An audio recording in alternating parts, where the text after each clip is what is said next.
Hello, good morning, नमस्कार। हमारे YouTube channel पर जीके जीएस की क्लास में आपका स्वागत है। तो आइए रोज़ की तरह आज एक और जीके जीएस का मॉडल पेपर हम लेकर आए हैं। ये मॉडल पेपर हमारा रोज़ सुबह 6 बजे होता है। आप सभी हमारे यूट्यूब चैनल पर जुड़िए।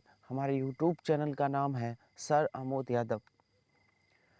जीके जीएस के बेहतरीन क्वेश्चन आपके आने वाले आगामी एग्ज़ाम में काफ़ी हेल्पफुल होंगे। आप सभी हमारे यूट्यूब चैनल पर आकर इन प्रश्नों का अभ्यास करिए। आइए स्टार्ट करते हैं आज की सीरीज। आज की सीरीज स्टार्ट करते हैं। आज के मॉडल पेपर जीके जीएस का पहला प्रश्न है, डिफेंस एक्सपो 2018 का मुख्य विषय क्या था? जो डिफेंस एक्सपो आयोजित किया गया था, इसका मुख्य विषय क्या था? डिफेंस एक्सपो क्या है? प्रधानमंत्री मोदी जी ने हथियारों को लेकर एक आयोजन किया था। डिफेंस एक्सपो में हथियारों को लेकर एक आयोजन होता है। कैसे हथियार बनने हैं, कौन सा हथियार स्वदेशी होगा, कौन सा हथियार विदेशी होगा, रक्षा नीति पर काम होता है। तो जो डिफेंस एक्सपो 2018 था, उसका विषय था भारत उभरता रक्षा विनिर्माण हब। भारत उभरता रक्षा विनिर्माण हब। अगले प्रश्न पर चलते हैं। हमारा अगला प्रश्न है, डॉक्टर अंबेडकर राष्ट्रीय स्मारक का उद्घाटन कहाँ किया गया? डॉक्टर अंबेडकर राष्ट्रीय स्मारक का उद्घाटन कहाँ किया गया? तो ये उद्घाटन दिल्ली में किया गया। दिल्ली में किसने किया था? प्रधानमंत्री नरेंद्र मोदी जी। प्रधानमंत्री नरेंद्र मोदी जी ने 13 अप्रैल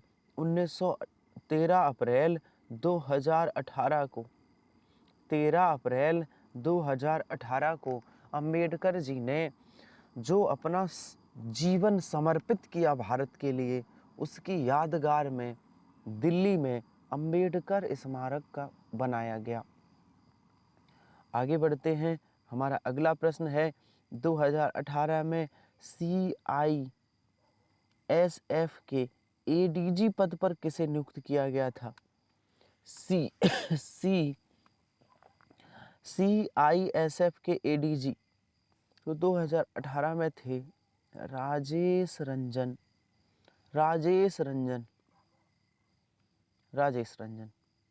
हमारा अगला प्रश्न है, राष्ट्रमंडल खेल 2018 में पुरुषों की 74 किलोग्राम फ्री स्टाइल कुश्ती का स्वर्ण किसने जीता?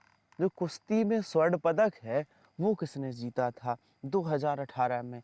तो ये जीता था सुशील कुमार। ये भारतीय पहलवान है, बहुत अच्छे पहलवान हैं सुशील कुमार। आगे बढ़ते हैं। हमारा अगला प्रश्न है, अगला प्रश्न कहता है कि दुनिया का सबसे बड़ा सौर पार्क किस राज्य में स्थापित किया गया? दुनिया का सबसे बड़ा सौर पार्क ये किस राज्य में? सौर पार्क का मतलब है जो सौर ऊर्जा से चले, जिसमें सौर ऊर्जा का निर्माण हो। तो ये कहाँ स्थापित हुआ? ये गुजरात में हुआ था। गुजरात में सौर पार्क। आगे चलते हैं। हमारा अगला प्रश्न है, धीरे धीरे प्रश्नों का लेवल बढ़ता जाएगा, इसलिए आप अच्छे से प्रैक्टिस करिएगा। प्रश्न नंबर 81, हम इसमें प्रश्न नंबर 81 है। हमारा प्रश्न नंबर 5वां या 6वां हो सकता है। निम्नलिखित में से कौन सी नदी कच्छ के रण में विलीन हो जाती है? कौन सी नदी है जो कच्छ के रण में विलीन हो जाती है?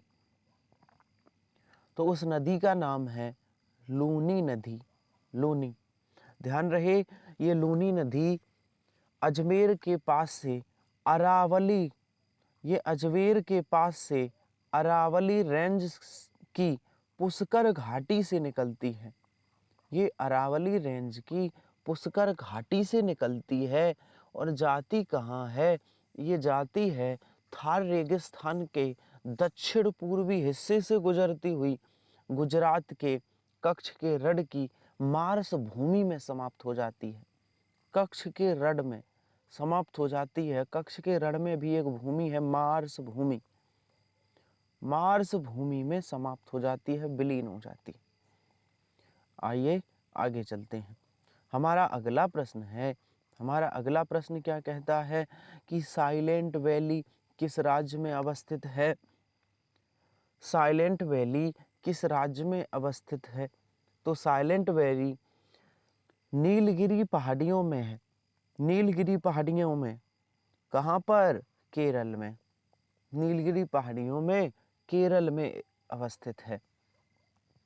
आइए आगे चलते हैं। हमारा अगला प्रश्न है, हमारा अगला प्रश्न कहता है महात्मा गांधी और भीमराव अंबेडकर के बीच जो पूना समझौता हुआ था वह कब हुआ था? महात्मा गांधी और भीमराव अंबेडकर के बीच कब हुआ था पूना समझौता? ये पूना समझौता हुआ था 1932 ईस्वी में। 1932 ईस्वी में 24 सितंबर 1932 महात्मा गांधी और अंबेडकर के बीच पूना समझौता हुआ था। थोड़ा बहुत गांधी जी और भीमराव अंबेडकर के बीच मनमुटाव हुआ था, तो दोनों में सहमति व्यक्त हुई कुछ कार्यों को लेकर, तो उसी को पूना पैक्ट कहा गया। और जो पूना पैक्ट हुआ 1932 में।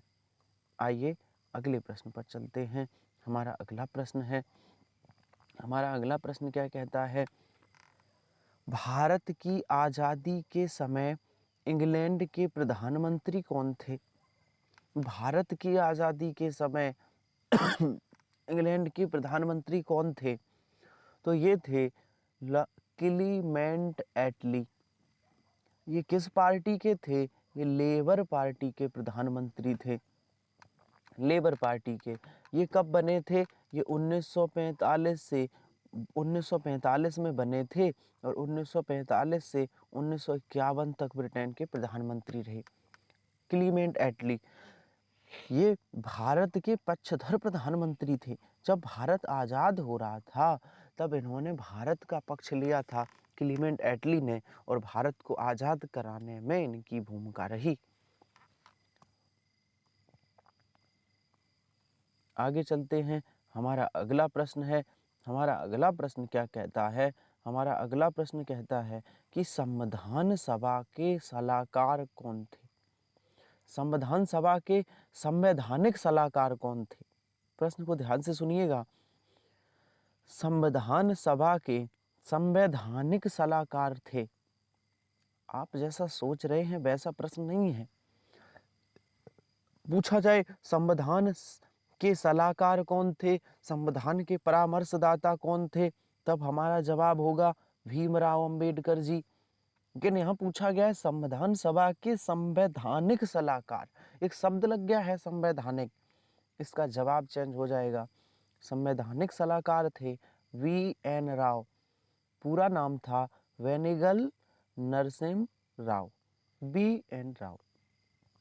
अगले प्रश्न पर चलते हैं। हमारा अगला प्रश्न है किस अनुच्छेद द्वारा संवैधानिक तंत्र की विफलता की स्थिति में राष्ट्रपति शासन का प्रावधान किया गया? राष्ट्रपति शासन किस अनुच्छेद के तहत लगाया जाता है किसी भी राज्य में? तो राष्ट्रपति शासन अनुच्छेद 356, अनुच्छेद 356 राष्ट्रपति शासन है, जिसमें लिखा है कि यदि संवैधानिक तंत्र की विफलता हो जाती है तो राष्ट्रपति शासन लगाएगा। अनुच्छेद 360 में क्या है? वित्तीय आपातकाल। वित्तीय आपातकाल अनुच्छेद 360। ध्यान रहे ये जो वित्तीय आपातकाल है वो भारत में अभी तक एक भी बार नहीं लगा। वित्तीय आपातकाल भारत में अभी तक एक भी बार नहीं लगाया गया। प्रश्न पूछा जाता है कौन से अनुच्छेद का प्रयोग अभी तक नहीं हुआ? अनुच्छेद 360। आइए आगे बढ़ते हैं। हमारा अगला प्रश्न है, हमारा अगला प्रश्न क्या है? हमारा अगला प्रश्न है, प्लास्टर ऑफ पेरिस का रासायनिक नाम है। प्लास्टर ऑफ पेरिस का रासायनिक नाम क्या है, बताइए। प्लास्टर ऑफ पेरिस का रासायनिक नाम है calcium sulphate hydrate. Calcium sulphate hydrate. आइए आगे बढ़ते हैं, हम अगले प्रश्न पर चलते हैं। हमारा अगला प्रश्न है, जीके जीएस की आपको क्लास कैसी लगी, ये आखिरी में ज़रूर बताइएगा। एक बात और ध्यान रखिए कि आप क्लास के वक्त कमेंट तो करते ही हैं, आप चाहते हैं कि आपका कमेंट क्लास में बना रहे, तो आपको कोई भी प्रश्न पूछना है, कोई भी आपका डाउट है, तो जब क्लास ख़त्म हो जाया करे तो आप कमेंट बॉक्स में अपनी बात को लिख दिया करें।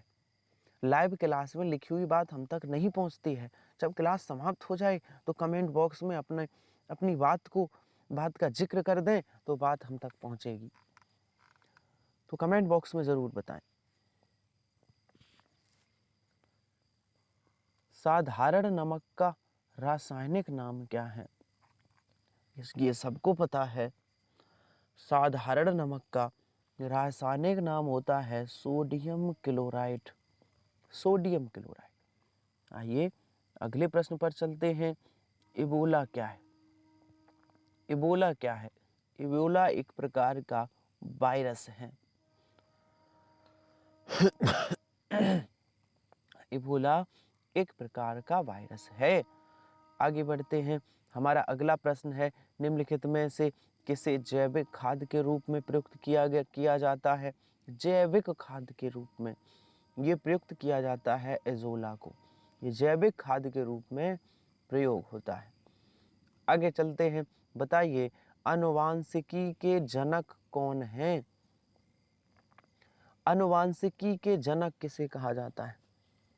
अच्छा बताइए आनुवांशिकी पदार्थ कौन सा है? अगर प्रश्न पूछा जाए आनुवांशिकी पदार्थ कौन सा है तो बताना है डीएनए। आनुवांशिकी की इकाई क्या है तो बताना है जीन। आनुवांशिकी की इकाई होती है जीन और आनुवांशिकी जो पदार्थ होता है वो होता है डीएनए। मतलब एक पीढ़ी से दूसरी पीढ़ी तक जो पदार्थ जाता है, एक पीढ़ी से दूसरी पीढ़ी की जो पहचान होती है उसी को आनुवांशिक कहते हैं। और आनुवांशिक पदार्थ डीएनए होता है, इसी की वजह से पहचान होती है। आनुवांशिक इकाई कौन है? जीन। तो ये आनुवांशिकी के जनक कौन है? इसके जनक कौन है? इसके जनक हैं ग्रेगर मेंडल। आगे चलते हैं। हमारा अगला प्रश्न है, पेनिसिलिन की खोज किसने की थी? पेनिसिलिन, पहली एंटीबायोटिक थी पेनिसिलिन। तो पेनिसिलिन की खोज किसने की थी? अलेक्जेंडर फ्लेमिंग ने। अलेक्जेंडर फ्लेमिंग ने। याद रखिएगा, बहुत महत्वपूर्ण प्रश्न है। आगे बढ़ते हैं। जल का घनत्व किस तापमान पर सर्वाधिक होता है? देखिए प्रश्न, ये सबको पता है कि जल का घनत्व सबसे ज्यादा 4 होता है। अब 4 डिग्री पर होता है। अब 4 डिग्री सेंटीग्रेड है या 4 डिग्री फ़ारेनहाइट?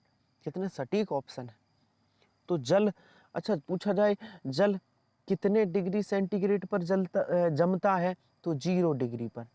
जल कितने डिग्री पर उबलता है तो 100 डिग्री पर, जब टेम्परेचर 100 हो जाए तब। लेकिन जल का घनत्व तो सर्वाधिक कब होता है तो 4 डिग्री सेंटीग्रेड। 4 डिग्री सेंटीग्रेड पर। 4 डिग्री सेंटीग्रेड पर। आइए आगे चलते हैं। हमारा अगला प्रश्न है, हमारा अगला प्रश्न क्या कहता है? हमारा अगला प्रश्न कहता है इलेक्ट्रिक बल्ब में फिलामेंट बना होता है। जो बिजली का जो बल्ब होता है उसमें जो फिलामेंट लगा होता है वो किसका होता है? वो टंगस्टन का होता है। टंगस्टन, और टंगस्टन का सिंबल होता है W। इसे W से प्रदर्शित करते हैं। अच्छा नाइक्रोम क्या है? एक बात और जान लो, ये नाइक्रोम क्या है? जो हीटर में तार लगा होता है वो नाइक्रोम का होता है, नाइक्रोम। आगे चलो, अगला क्वेश्चन है हमारा, भारतीय अर्थव्यवस्था है, भारतीय अर्थव्यवस्था कैसी है? ये मिश्रित अर्थव्यवस्था है, मिश्रित, ये मिश्रित अर्थव्यवस्था है। योजना आयोग के प्रथम अध्यक्ष कौन थे? योजना आयोग, ये योजना आयोग क्या होता है? ये नीतियों का निर्धारण करता है। नीतियों का निर्धारण मतलब क्या है? ये योजनाएं बनाता है कि भैया भारत को कैसे चलाना है, अगले वर्ष या अगले 5 साल, अगले 10 साल भारत को कैसे कंट्रोल करना है, ये योजना आयोग पर निर्भर करता है। यही योजनाएं बनाता है, प्लान बनाता है। अब इसका नाम बदल गया है, अब योजना आयोग का नाम क्या हो गया है? नीति आयोग। प्रधानमंत्री नरेंद्र मोदी जी ने योजना आयोग का नाम बदलकर नीति आयोग कब कर दिया? 1 जनवरी 2015 में। 1 जनवरी 2015 से योजना आयोग का नाम नीति आयोग हो गया। तो प्रश्न ये पूछ रहा है कि बताइए योजना आयोग के प्रथम अध्यक्ष कौन थे? ध्यान रहे, योजना आयोग का अध्यक्ष होता है प्रधानमंत्री, पदेन प्रधानमंत्री। उस समय जो प्रधानमंत्री रहे होंगे। तो प्रथम जब योजना आयोग थी, जब योजना आयोग का गठन किया गया तो हमारे प्रधानमंत्री कौन थे? पंडित जवाहरलाल नेहरू, और यही बने थे योजना आयोग के अध्यक्ष। तो अभी नीति आयोग के अध्यक्ष कौन है वर्तमान में 2022 में? प्रधानमंत्री मोदी जी। आगे बढ़ते हैं, हमारा अगला प्रश्न है, हमारा अगला प्रश्न क्या कहता है? स्पम किसे कहा जाता है? स्पम किसे कहा जाता है? स्पम क्या है? जल्दी से जवाब दीजिएगा। स्पम क्या है? ये अनसॉलिसिटेटेड मेल है। इस प्रश्न का सही जवाब होगा आंसर डी। अगला प्रश्न, कंप्यूटर में सूचना संग्रहित होती है, किसकी वजह से सूचना संग्रहित होती है? मॉडर्न डेटा के रूप में, मॉडर्न डेटा के रूप में कंप्यूटर में सूचना संग्रहित होती है। अगले प्रश्न पर चलते हैं, बताइए विंग्स ऑफ फायर पुस्तक के लेखक कौन है? विंग्स ऑफ फायर किसने लिखी है? ये सबको पता है, डॉक्टर APJ अब्दुल कलाम। भारत के राष्ट्रपति भी रह चुके हैं, इन्हें मिसाइल मैन भी कहा जाता है, missile man, doctor APJ Abdul Kalam. आगे चलते हैं, हमारा अगला प्रश्न है, संयुक्त राष्ट्र संघ का गठन कब किया गया? ये संयुक्त राष्ट्र संघ कब बना था? इसे शॉर्टकट में UNO भी कहते हैं। इसका फुल फॉर्म होता है यूनाइटेड नेशन ऑर्गेनाइजेशन। इसका गठन कब हुआ? इसका गठन हुआ 24 अक्टूबर 1945 को, 24 अक्टूबर 1945 को। आइए अगले प्रश्न पर चलते हैं, हमारा अगला प्रश्न है, हमारा अगला प्रश्न क्या कहता है कि green house gas, green house gas, green कौन सा ग्रीन गैस ग्रीन हाउस के रूप में नहीं जाना जाता है? ग्रीन हाउस गैस के रूप में नहीं जाना जाता है, तो इसका आंसर होगा हाइड्रोजन। हाइड्रोजन, ये हाइड्रोजन ग्रीन हाउस गैस नहीं है। ग्रीन हाउस गैस क्या होती हैं? ये मुख्यतः 4-5 गैस होती हैं, जैसे CO2 भी इसमें आती है, इसमें मीथेन भी आती है, इसमें नाइट्रस ऑक्साइड आती है, और सबसे अधिक जो खतरनाक ग्रीन हाउस है वो CO2 है। ग्रीन हाउस क्या है? ऐसी सभी गैसें जो पृथ्वी के तापमान को बढ़ा दें, पृथ्वी के टेम्परेचर को हाई कर दें, ऐसी सभी गैसें ग्रीन हाउस गैसें कहलाती हैं। हाइड्रोजन ग्रीन हाउस गैस नहीं है। आइए अगले प्रश्न पर चलते हैं, पीतल एक मिश्र धातु है, काहे की मिश्र धातु है? पीतल किस किस से मिलके बना है? तो पीतल बना है तांबा और जस्ता, तांबा और जस्ता से पीतल बना है। आगे बढ़ते हैं, हमारा अगला प्रश्न है, निम्नलिखित योजनाओं में कौन सी ग्रामीण विकास से संबंधित है? जो गांवों से योजना संबंधित हो उसे बताइए। प्रधानमंत्री ग्राम सड़क योजना ये है, इंदिरा आवास योजना, ये भी ग्रामीण से संबंधित है। मनरेगा, ये भी ग्रामीण से संबंधित है। इसका आंसर होगा उपर्युक्त सभी, ये सभी ग्रामीण योजनाएं हैं। आगे चलते हैं, हमारा अगला प्रश्न है, प्रथम पंचवर्षीय योजनाएं किस मॉडल पर आधारित थी? जो प्रथम पंचवर्षीय योजना थी वो किस मॉडल पर आधारित थी?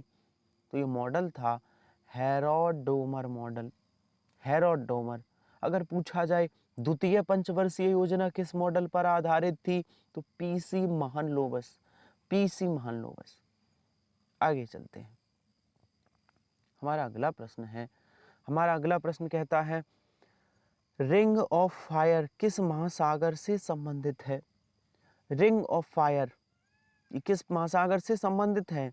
ये प्रशांत महासागर से संबंधित है। रिंग ऑफ फायर प्रशांत महासागर से। ये रिंग ऑफ फायर क्या है? यहाँ प्रशांत महासागर का वह क्षेत्र जहाँ भूकंप और ज्वालामुखी विस्फोट होता हो, जो बहुत ज्यादा भूकंप आते हों और ज्वालामुखी फटते हों, उसे रिंग ऑफ फायर कहते हैं। और ये कहाँ पर स्थित है? ये प्रशांत महासागर में। हीराकुंड, कुंड लिखा, हीराकुंड बांध किस नदी पर स्थित है? ये हीराकुंड बांध कहाँ है? महानदी पर स्थित है, महानदी। हीराकुंड बांध महानदी पर स्थित है। आगे चलते हैं, हमारा अगला प्रश्न है, भारत की आजादी के समय भारत के वायसराय कौन थे? भारत के वायसराय कौन थे भारत की आजादी के समय? तो भारत के वायसराय थे लॉर्ड माउंटबेटन। अगर पूछा जाए कि स्वतंत्र भारत के पहले वायसराय, तो बताना है सी राजगोपालाचारी। और भारत की आजादी के समय कौन थे? Lord Mountbatten. नील दर्पण के रचनाकार कौन थे? जो नील दर्पण एक रचना है, इसके रचनाकार कौन थे? इसके रचनाकार थे दीनबंधु मित्र, दीनबंधु मित्र। आगे चलते हैं, हमारा अगला प्रश्न है, sugar bowl of the world के नाम से किसे जाना जाता है? इसका मतलब है, इसे हिंदी में कह सकते हैं चीनी का कटोरा। चीनी का कटोरा किसे कहा जाता है? ये कहा जाता है क्यूबा को। चीनी का कटोरा क्यूबा को कहा जाता है। अगला प्रश्न है, हमारा अगला प्रश्न है, पेरू की राजधानी कहाँ है? पेरू की राजधानी, तो पेरू की राजधानी कहाँ है? लीमा। लीमा में पेरू की राजधानी है। अगले प्रश्न पर चलते हैं, हमारा अगला प्रश्न है, निम्नलिखित में से किसमें उच्चतम ऊर्जा होती है? ध्यान रखिए, उच्चतम ऊर्जा पूछा गया है। अगर पूछा जाए कि सबसे कम बर्ड विक्षेपण किसका होता है? सबसे कम बर्ड विक्षेपण तो लाल रंग का। और सबसे अधिक तरंग दैर्घ्य किसकी होती है? जिसका सबसे कम बर्ड विक्षेपण हो, जो बिखरे ना, जो सबसे कम बिखरे, उसी की तरंग दैर्घ्य ज्यादा। यहाँ पूछी गई है ऊर्जा। तरंग दैर्घ्य पूछी जाए तो लाल प्रकाश की अधिक होती है, और ऊर्जा पूछी जाए तो नीला प्रकाश। सबसे अधिक ऊर्जा किसकी होती है? नीले प्रकाश की होती है। तो हमारा आज का मॉडल पेपर समाप्त होता है। आपको हमारा आज का मॉडल पेपर कैसा लगा, कमेंट बॉक्स में ज़रूर टाइप करें। क्लास जैसे ही समाप्त हो, अपना अपना कमेंट बॉक्स में छोड़ें और बताएं, और ये भी बताएं कि आज आपके कितने प्रश्न सही हुए हैं। इसी तरह हमारी ये टेस्ट सीरीज रोज़ सुबह 6 बजे आएगी। आप सभी हमारे YouTube channel sir Amod Yadav पर जुड़ सकते हैं, इस टेस्ट सीरीज को लगा सकते हैं।